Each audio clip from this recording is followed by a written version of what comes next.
नमस्कार, कच्चा चिट्ठा देख रहे हैं आप। मैं हूं आपके साथ शिवानी पांडे। देश के नंबर 1 चैनल के नंबर 1 शो कच्चा चिट्ठा में आज सबसे पहले बात जबालिया की। उत्तरी गाजा इलाके का जबालिया जल रहा है। यहां शरणार्थी शिविर पर इजरायल ने अंधाधुंध बमबारी की है और इसमें बहुत से लोगों की मौत हुई है। इजरायल का दावा है कि उसने हमास के कमांडर को इस हमले में मार गिराया है।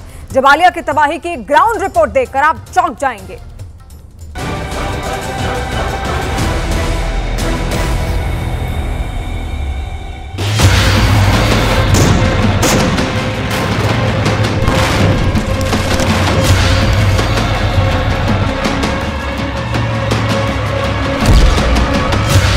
जबालिया, जलता जबालिया, जल गया जबालिया कैंप।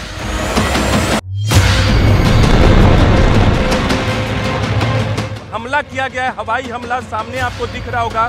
गाजा के आसमान पे धीरे धीरे वो चमकीला सा जो आपको वीडियो दिख रहा है सामने में, वो गाजा के आसमान पे जबालिया रिफ्यूजी कैंप पर आईडीएफ ने हमला किया। और आपको हम जबालिया दिखाते हैं। यहाँ से सामने में जो शहर दिख रहा है आपको, वो जबालिया है। 15 मिनट से लगातार हमले हो रहे हैं और आवाज़ हमें लगातार आ रही है। और जैसे जैसे हमला रुकता है, जो पूरा शहर है वो हमें दिखने लगता है। इजराइल ने उत्तरी गाजा में सबसे बड़े जबालिया रिफ्यूजी कैंप को निशाना बनाया।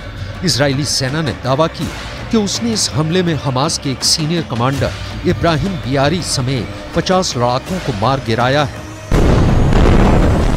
אנו ממשיכים להעמיק את הפעולה ברצועת עזה באופן משמעותי בצורה קרקעית בצפון הרצועה.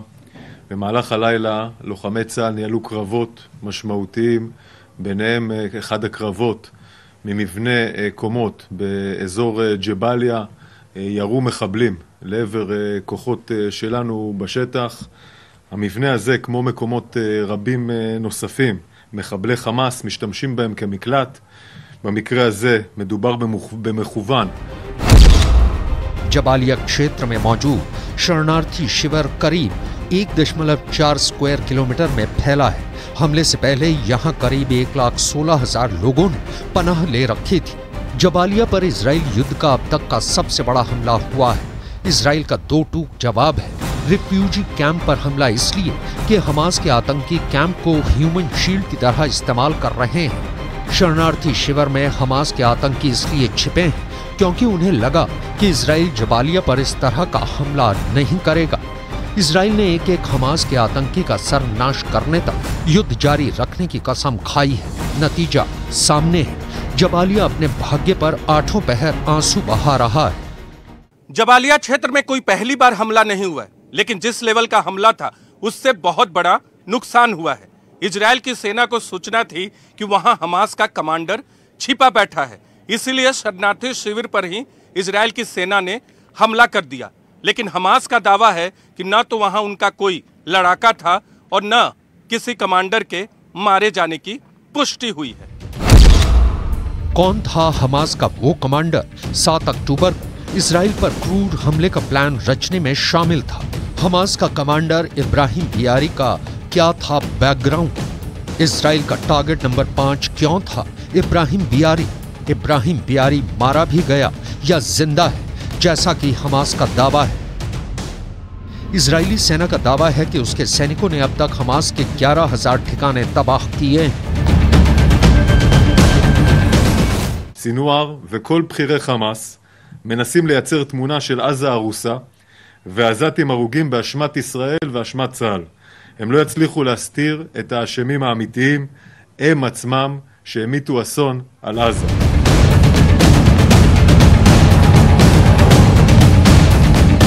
जबालिया कैंप पर हुए हमले में अल जजीरा के एक इंजीनियर के परिवार के 19 सदस्यों की मौत हो गई। हमास का आरोप है कि इजराइल की सेना ने किसी आतंकी को मारने के लिए नहीं बल्कि सिविलियन को सीधा निशाना बनाया ताकि लोग जगह छोड़कर भागें और वहां इजरायली सेना का कब्जा हो जाए। जाहिर तौर पर इजराइल इस वक्त जिन ठिकानों को जलाकर खाक कर देता है वहां इजरायली झंडा फहराया जाता है।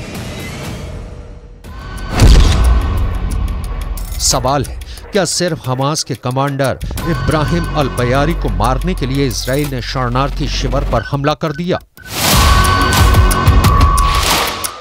इजरायली सुरक्षा बलों के मुताबिक हमास का शीर्ष कमांडर अल बयारी 7 अक्टूबर को इजराइल पर आतंकी हमला करने वालों में से एक था। इब्राहिम अल बयारी गाजा पट्टी में जबालिया शरणार्थी शिविर में तैनात सेंट्रल हमास के जबालिया बटालियन का कमांडर था। इब्राहिम अल बयारी इजराइल पर हमले के बाद से गाजा पट्टी में हमास के सभी अभियानों की देखरेख कर रहा था। इब्राहिम अल बयारी 2004 के अल दूत बंदरगाह पर हुए हमले में हमास के आतंकियों को भेजने में भी शामिल था। इस हमले में इजराइल के 13 लोगों की मौत हो गई थी। इजराइल का दावा है कि इब्राहिम अल बयारी इजराइल पर हुए कई हमलों में शामिल था। लड़ाकू विमानों ने हमास के शरणार्थी शिविर में हमला किया और वहां सब कुछ तबाह कर दिया। इस दौरान सेना ने हमास के सेंट्रल जबालिया बटालियन के कमांडर इब्राहिम अल बयारी को भी मार गिराया। आईडीएफ ने सोशल मीडिया साइट पर एक पोस्ट शेयर किया है कि इजरायली सेना के हमले में हमास के भूमिगत आतंकवादी ढांचे ध्वस्त हो गए हैं। इस दौरान बड़ी संख्या में उसके आतंकी मारे गए। आईडीएफ के मुताबिक इस दौरान जबालिया के निवासियों से अपनी सुरक्षा के लिए दक्षिण की तरफ जाने को कहा गया है। इजराइल की इस अपील का बड़ा असर होना चाहिए, लेकिन कैसे? लोग कहां जाएंगे इतनी जल्दी? उन्हें कौन ठौर देगा? अरब देशों के फिलिस्तीनियों को बचाने के वादे गाजा के गर्द में मिल गए हैं। गाजा के 20 लाख लोग एक साथ कहां गायब हो जाएंगे? इस बड़े सवाल का बहुत छोटा सा जवाब मिस्र के बॉर्डर राफा से आया है। पहली बार विदेशी नागरिकों के लिए राफा बॉर्डर खोला गया है। यहां से करीब 400 लोग मिस्र पहुंचेंगे। इनमें जख्मी हुए फिलिस्तीनी नागरिक भी शामिल हैं। मिस्र ने वादा किया है कि वो जख्मी फिलिस्तीनियों को भी राफा बॉर्डर को पार करने की इजाजत देगा, जिससे उनको सही इलाज मिल सके।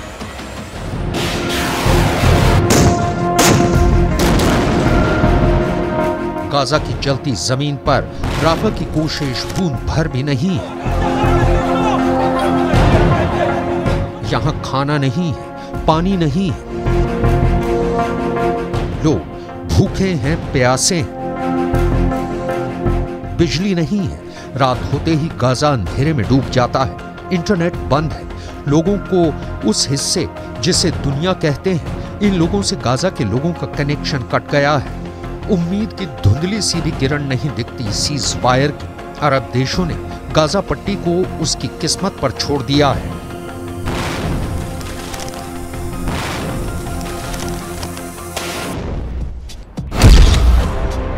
खुद को फिलिस्तीनियों का अलमदार मानने वाले ईरान, तुर्की, यमन, लेबनान, जॉर्डन जैसे देश कहां हैं?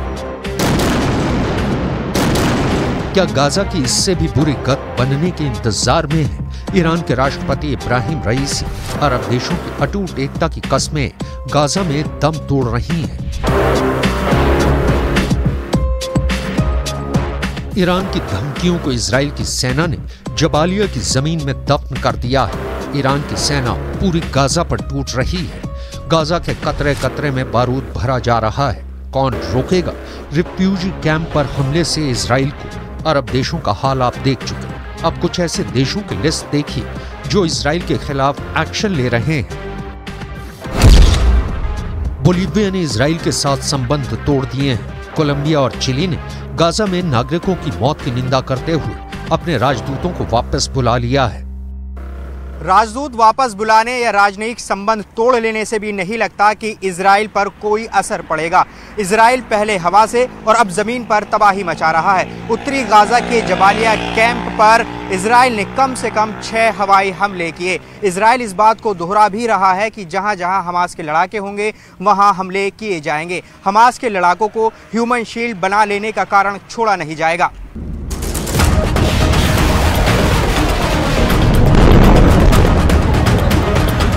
अमेरिकी विदेश मंत्री एंटनी ब्लिंकन 3 नवंबर को फिर से इजराइल दौरे पर जाएंगे। अमेरिका बार बार ये बता रहा है कि वो इजराइल के एक्शन के साथ चट्टानी मजबूती के साथ खड़ा है। इजराइल ने इस बीच कुछ नरमी दिखाई है तो वो अमेरिका के कहने पर ही इजराइल हर रोज 100 ट्रकों को गाजा जाने की मंजूरी देगा ताकि आम लोगों को राहत सामग्री मिल सके। ये राहत सामग्री गाजा के लोगों के लिए ऊंट के मुंह में जीरे के समान है, लेकिन गनीमत है कि इतनी भी मिल रही है, वरना इजराइल के इरादे और अमेरिका का इजराइल के साथ दोनों बता रहे हैं कि गाजा का संपूर्ण अंत होना निश्चित है।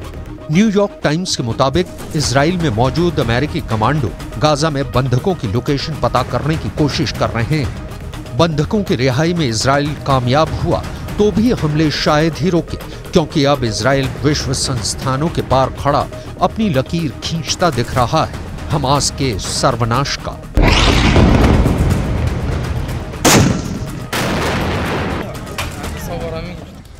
जमालिया में हुए हमले के बाद अरब देशों में बहुत गुस्सा है। जॉर्डन ने इजराइल से अपना राजदूत वापस बुला लिया है, लेकिन इजराइल के लिए सबसे बड़ा खतरा तीसरा फ्रंट बन चुका है, क्योंकि इस फ्रंट से इजराइल पर सबसे बड़ा हमला हुआ है।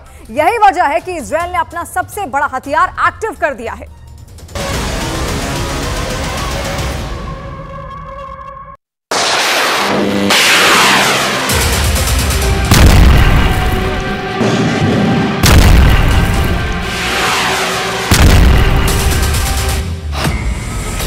पहले इजराइल के खिलाफ ड्रोन लॉन्च किए गए,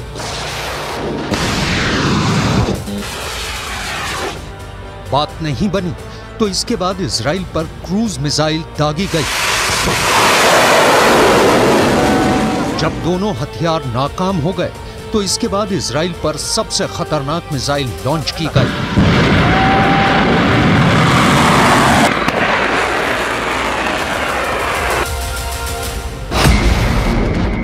ये इजराइल के खिलाफ यमन का यलगार है। अरब देशों में यमन सबसे पहला देश बन गया है जहां के हुथी विद्रोहियों ने इजराइल के खिलाफ युद्ध का ऐलान कर दिया है।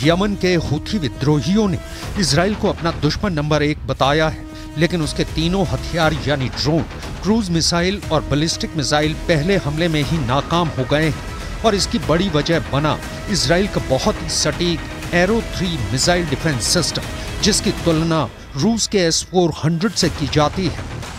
यही डिफेंस सिस्टम है जिसके बलबूते ईरान की भी मिसाइलों को रोक लिया जाएगा। इजराइल में इस बात का भरोसा रहता है जब एरो 3 मिसाइल लॉन्चर से निकलती है तो समझ लीजिए कि बैलिस्टिक मिसाइल कोई भी हो, ये लंबी दूरी की रेंज तक उसे मार गिराएगी। जब हुथी विद्रोहियों ने इजराइल पर अपनी मिसाइल फायर की तो उसने यकीन माना कि ड्रोन और क्रूज मिसाइल चाहे फेल हो गए हैं, लेकिन इजराइल इस मिसाइल से खुद को नहीं बचा पाएगा। लेकिन इजराइल का ये डिफेंस सिस्टम फौरन एक्टिव हुआ और उसने हुथी की बैलिस्टिक मिसाइल को मार गिराया।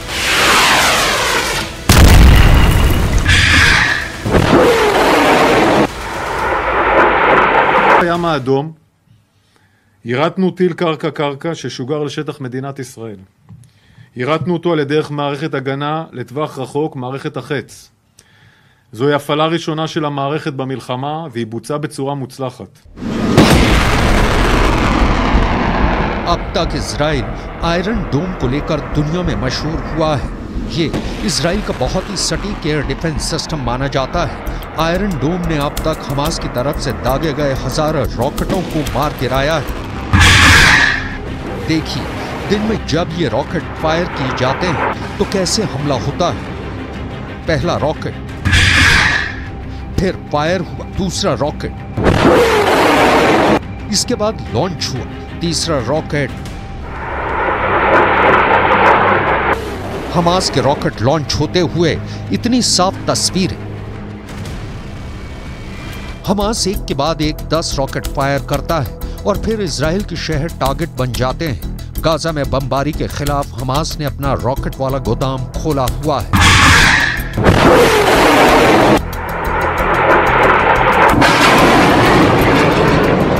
लेकिन अब चैलेंज हुथी की बैलिस्टिक मिसाइल का है और इसे रोकने के लिए इजराइल का एरो डिफेंस सिस्टम पूरी तरह तैयार है।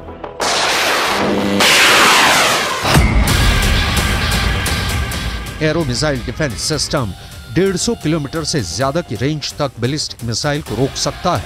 इसकी मिसाइल 2000 किलोमीटर की रेंज तक जा सकती है। जब इसका रेडार दुश्मन की मिसाइल को ट्रैक करता है तो लॉन्चर पूरे हालात को समझते हुए सही वक्त पर जवाबी हमला करता है और एरो मिसाइल दुश्मन की तरफ से आ रहे खतरे को आसमान में ही मार गिराती है। यही एक मिसाइल डिफेंस के काम करने का तरीका होता है।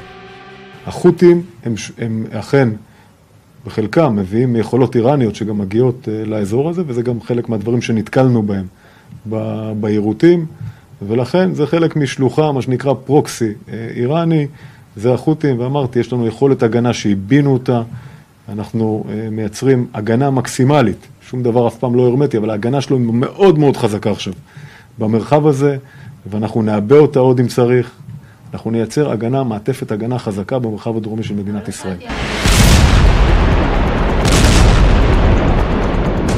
इजराइल साफ साफ कह रहा है कि यमन के हुती विद्रोहियों को ईरान का पूरा समर्थन है।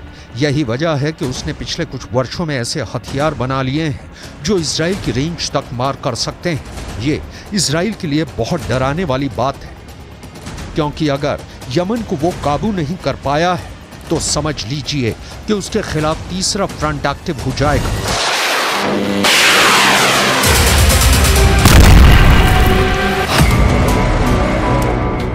अपने आसमान को सुरक्षित रखने के लिए अभी इजराइल के पास 4 लेयर में डिफेंस सिस्टम है।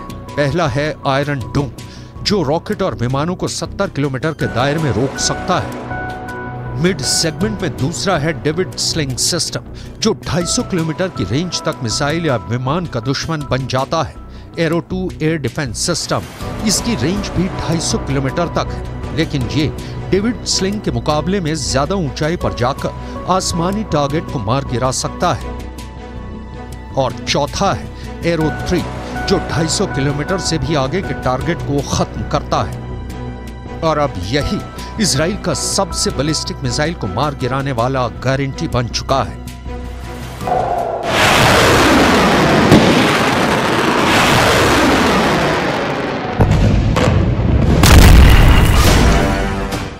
इन चारों डिफेंस सिस्टम के साथ अब इजराइल की सेना को तीसरी नजर दक्षिण की तरफ भी रखनी होगी, क्योंकि यहीं से अब सबसे खतरनाक हमले हो सकते हैं। यह हमले गाजा में हमास और लेबनान में हिजबुल्लाह से भी ताकतवर कहे जाएंगे, क्योंकि यहाँ खतरा अब लंबी दूरी की बैलिस्टिक मिसाइल से है।